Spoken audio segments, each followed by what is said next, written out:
Welcome back to the second part of the sew-along where we will be sewing the bodice. We will start at step number 11 in the pattern instructions and go down to the step number 14. So let's jump in. We are now done with the skirt. My skirt is hanging on the mannequin waiting to be hemmed. And now it's time to do our front bodice and back bodice.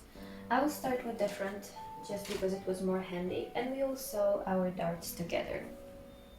Just a couple of tips while we are sewing. I used to take a long time making my darts because first of all I would mark them overly much. I would draw the whole dart, which is unnecessary. Nowadays I just snip the legs of the darts at the bottom, obviously making sure that I don't overextend it beyond the seam allowance. And the top of the dart, I just make a little cross to mark the top point, and that's it. It's more than enough. And when it comes to finishing the darts, when I was a beginner, I used to tie my darts. I heard that that's the way you should do it. Nowadays, I literally just use my sewing machine and I backstitch at the end. I think that's the most secure way of doing it. If you're worried about your darts puckering, make sure you taper the end of your darts nicely with the sewing machine. Take your time, be careful, and don't worry about it. If you end up with a slightly puckering darts, you can always press them really good at the ironing board, and it will fix any puckering you might have.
Now I'll go to my ironing board and I'll iron my darts towards the center back or center front in case of the front bodice, and my bust dart I'll iron upwards. Okay, I am back from the ironing board.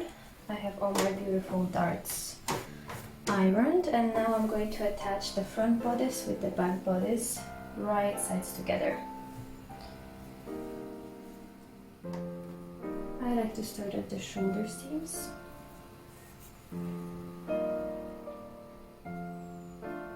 Align your notch, it will help you orient yourself because the shoulder notch, because the shoulder doesn't meet exactly at the neckline, it meets exactly at 1 centimeter point. So if you stretch it so that it meets like this, it will be eased in at the back.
the bodice is almost done.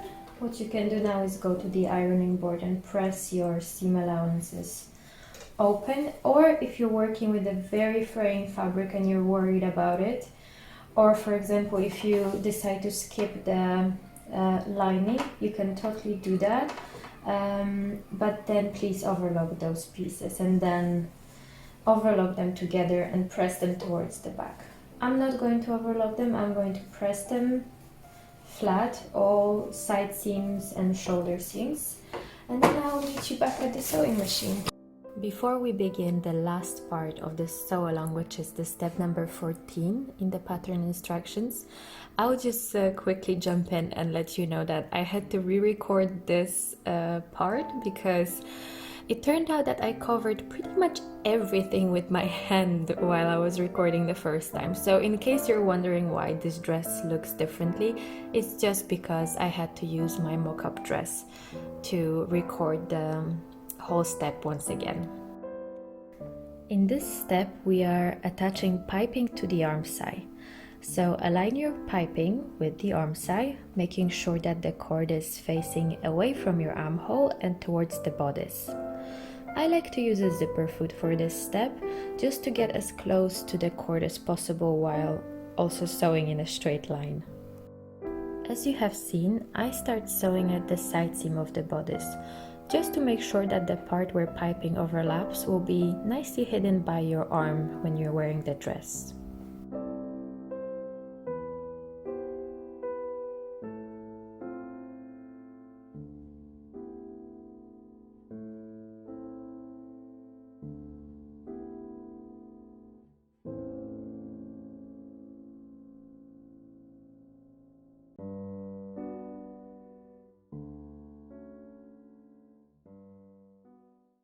When I get to the point where I started sewing, I simply overlap the cords and sew through both of them.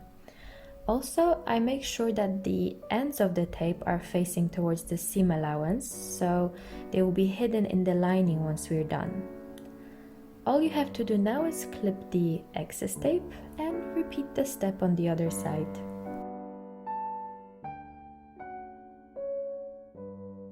If you're making Audrey with sleeves, I'll show you how to make those in the next part of the sew along.